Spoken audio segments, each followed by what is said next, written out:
Hello everyone, আসসালামু আলাইকুম। Welcome back to my channel. সবাই কেমন আছেন? আশা করি সবাই ভালো আছেন। আলহামদুলিল্লাহ, আমরা অনেক ভালো আছি।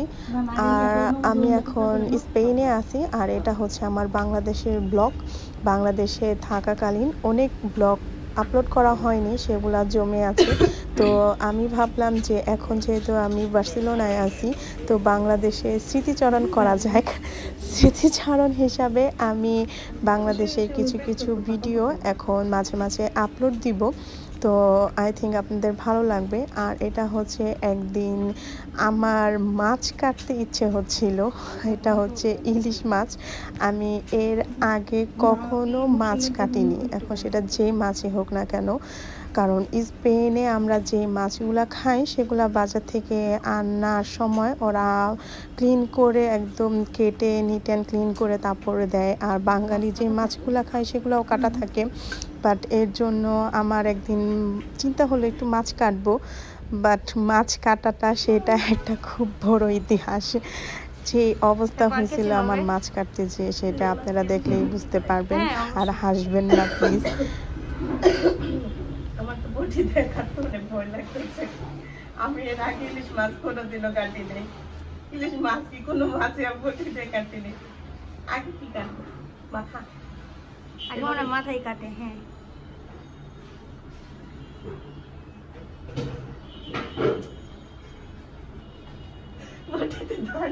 বটিতে অনেক দাঁত আছে, তোমার আঙুল কেটে যাইব, কিন্তু মাছটা কাটতে পারতেছো না।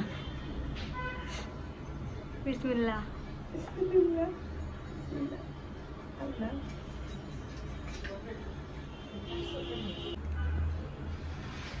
কেমন লাগলো মাছ কেটে তোমার? নিচে পয়সা কাজ করা খুবই কষ্ট। তার মধ্যে বটি দিয়ে কাজ করতে আমার অনেক ভয় লাগে, কারণ আমি কখনো করি না ছুরি দিয়া। আর ওইখানে যে কোনো বড় মাছ হোক আর যে কোনো মাছ হোক কাটতে আনি, কাটা হয় না কোনো সময়। এর জন্য খুবই ডিসকাস্টিং। এর মধ্যে আমি এখন দিয়ে দেবো এই যে আমার বিখ্যাত কাঁটা আনলাম, বাঁকাতেরা ইলিশ মাছ। যাই হয়েছে, লাইফে ফার্স্ট টাইম কাটছি, এইটুকুই। আলহামদুলিল্লাহ, সেকেন্ড টাইম ঠিক হয়ে যাবে। সেকেন্ড টাইম ইনশাআল্লাহ। না, আর আম্মু ইলিশ মাছগুলা কিন্তু অনেক আগে কিনে রাখছে। আমি আসারও আগ থেকে আম্মু এবার অনেকগুলো ইলিশ মাছ কিনে রাখছে আমাদের জন্য।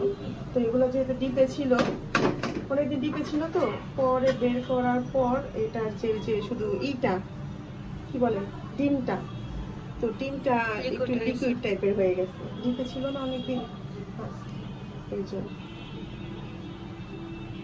এমনি জানি না এবার খেতে কেমন হবে। এর আগে অনেকগুলা খাইছি, সেগুলা ভালোই লাগছে, খারাপ লাগবে। এটা তো চিকন হয়েছে, এটা বৃষ্টি শুকিয়ে গেছে বেচাটা।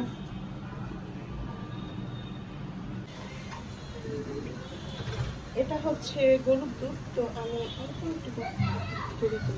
আমি এক্সট্রা কিন্তু কোনো পানি ইউজ করলাম না ইলিশ মাছ রান্নার সময়। কারণ ইলিশ মাছ আমি কিন্তু কাটার সময় এটাকে অর্ধেক ভর্তা করে দিচ্ছি, তাই এটা আমি আর ই করবো না, বেশি এটা দিয়ে নাড়বো না। কারণ বেশি যদি আমি এখন নাড়ি তাহলে ইলিশ মাছটা আরো ভেঙে যাবে, কারণ ইলিশ মাছ অনেক সফট থাকে। এখন আমার একটু রান্না হয়ে গেছে, ও একদম তেল উঠে গেছে। এখন চুলাটা একটু বন্ধ করে দেবো, চুলা বন্ধ।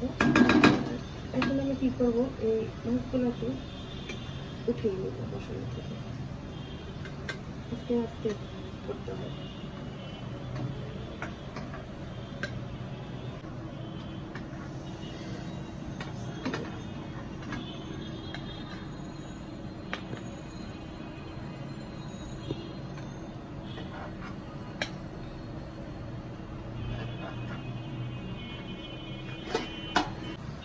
এখানে হচ্ছে চিনি গুঁড়া চাল, এটা বানাই রাখছিলাম থেকে, এটা দিয়ে দিচ্ছি।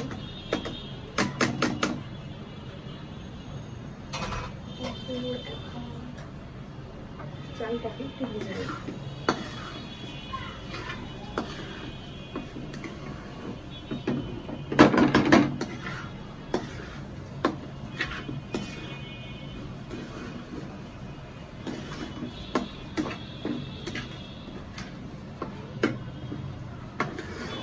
এটা ভাজা হয়ে গেছে। আর এখন গরম পানি করে রাখলাম, গরম পানি দিতেছে। না, কাঁচামরিচ দাও।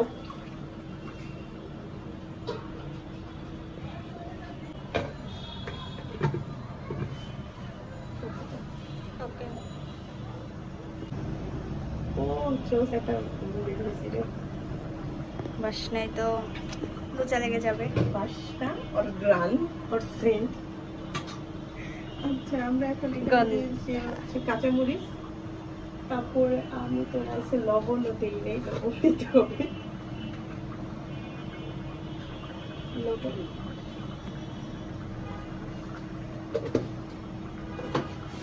তারপরে আমি দিব কিশমিশ।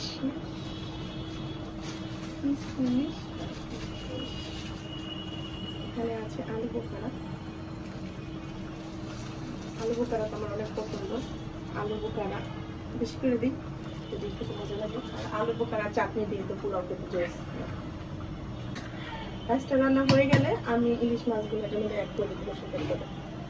আর একটু বাকি আছে রাইস রান্না হতে। আমার পুরো রান্না হয়ে গেছে। দিয়ে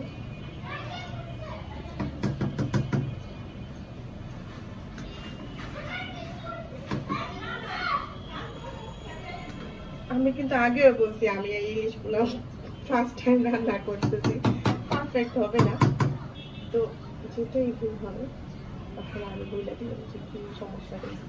আমার মনে হয় পানি একটু বেশি হয়েছে, একটু ঝরঝরে হলে ভালো হতো।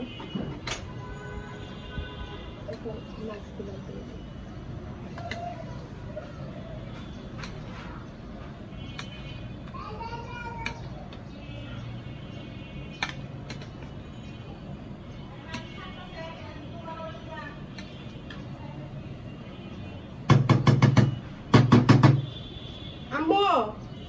ঘি দিয়া যাও।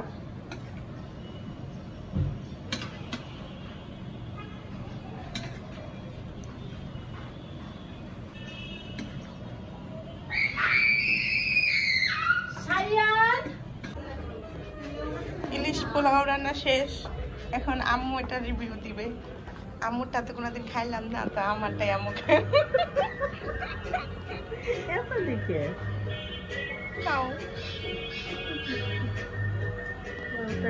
পোলাওর রাইসটা একটু ঝরঝরা হয়েছে, বেশি পানি হয়ে গেছে।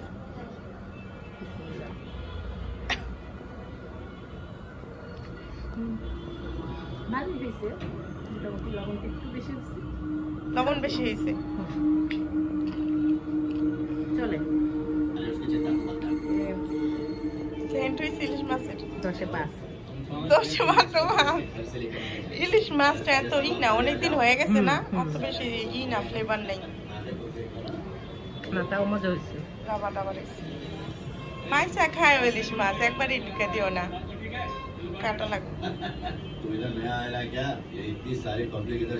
শাইন একটু খাও তো ইলিশ পোলাও। খাম নাই তো আগে কখন, এটা খেয়ে দেখো, একটু খেয়ে দেখো না।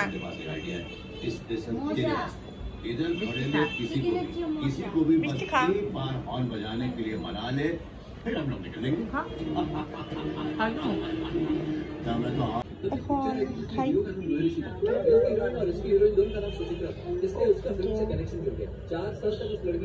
মাছটা মজা হইলে মাছটা অনেক মজা লাগতো। सबसे रोज रात 8 बजे पिक्चर देखता है और रोता रहता है। रोटी खिसका हुआ है, उसे संभालना बड़ा मुश्किल है, जरा ध्यान से।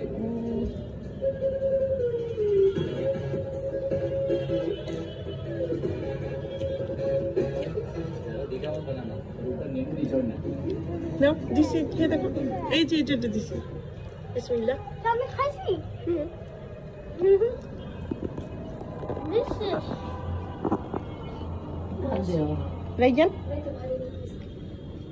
Good?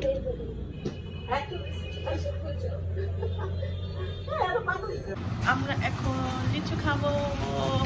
রাইয়া আমার আসার পর কত লিচু, কত বছর পর।